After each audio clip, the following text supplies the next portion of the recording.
Welcome to the wisdom classes of the students of CBSE class 9th। आज हम wind poem का text exercises discuss करेंगे। So let us start thinking about the poem. What are the things the wind does in the first stanza? Answer: In the first stanza, the wind breaks the shutters of the windows, scatters the papers, throws down the books from the shelf, tears the pages of the books, and brings rain. Question number 2. Have you seen anybody winnow grain at home or in a paddy field? What is the word in your language for winnowing? What do people use for winnowing?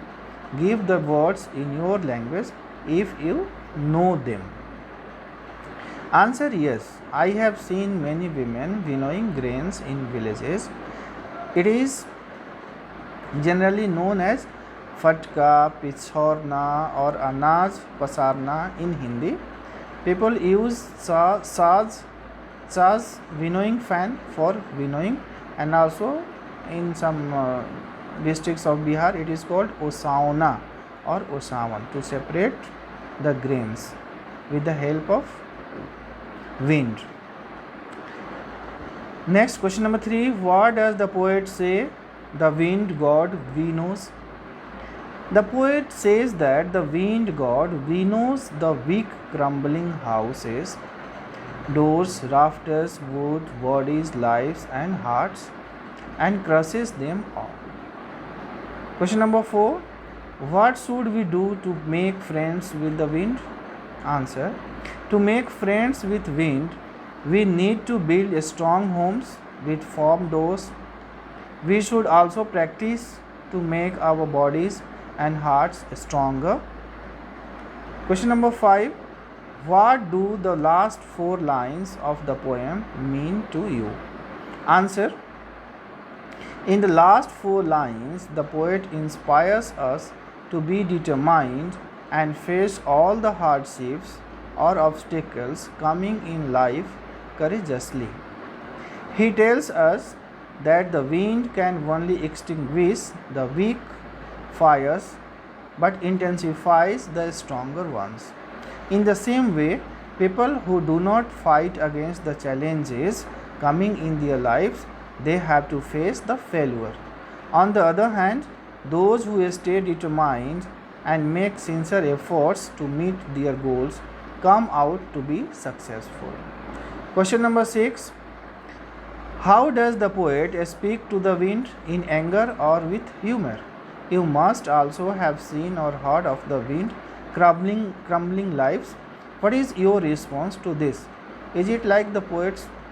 Answer: the poet speaks to the wind with anger. Yes, I have heard of the strong winds causing plenty of damage and destruction to both life and property. Storms, cyclones, and strong winds wreak havoc on lands. They uproot trees, destroy houses, and claim thousands of lives. Though winds come strongly, devastating properties mercilessly, yet we cannot ignore the other facets of the wind.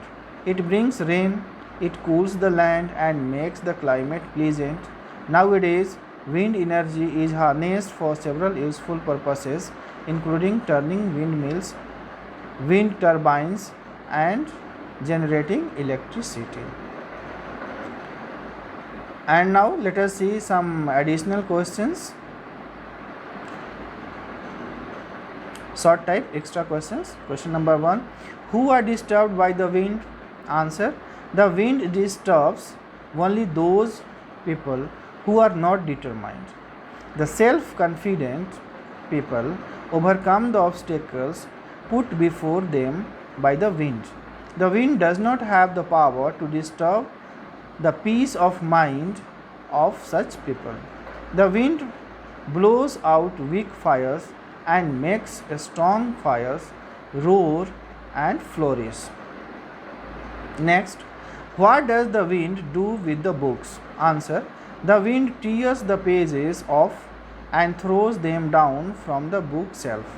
The potent, powerful wind scatters the books and sheets of paper on the floor. It disturbs everything. Next, why does the author ask the wind to come softly? Answer: the author asks the wind to come softly so that the earthly peace and order can be retained. The wind damages the shutters of the windows, scatters the papers, and tears the pages of books. It disturbs everything and everyone. So the poet pleads for the welfare of the society.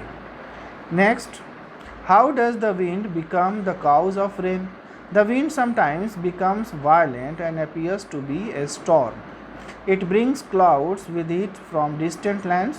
There is no need to say that clouds bring rain. It is a universal truth and scientific fact that clouds bring rain from the blue sky. Next, why should the earthly people build strong houses? Answer: they should build strong houses so that they may not be damaged by the wind. They should be strong enough to endure violent winds and become a challenge to the potent wind. Question number 6. Does the wind god do what we tell him? Answer: the wind god is all powerful. He is not influenced by any external factors. He doesn't do what we tell him to do. Neither our requests nor our commands will influence him. He is mighty and sweeps away all weaklings with him. He loves strength and befriends with strong and steadfast hearts. Question number 7. What does the wind symbolize? Answer: the wind symbolizes the raw and brutal power of nature. The wind god is a symbol of might and strength. He hates weaklings. He rather pokes fun at them, be they are frail houses, crumbling doors, or crumbling hearts and bodies. He spares none. He befriends only the strong. Question number 8. What does the poet ask us to do? The poet wants us to realize the true nature and power of the wind. He advises us to build strong homes. The doors must be closed firmly. Weak hearts will never succeed. Let us make our heart strong and steadfast. The wind god lives strength and steadfastness. Next, question number 9. Why and how does the wind blow out weak fires? Who roar and flourish? The god of wind is against any and every shaky and weak thing. Our hearts should be fired with determination and strength. Weak fires and weaklings are flown out. Only the strong roar and flourish. His friendship is good, rewarding. Let us praise the wind, the symbol of power and strength.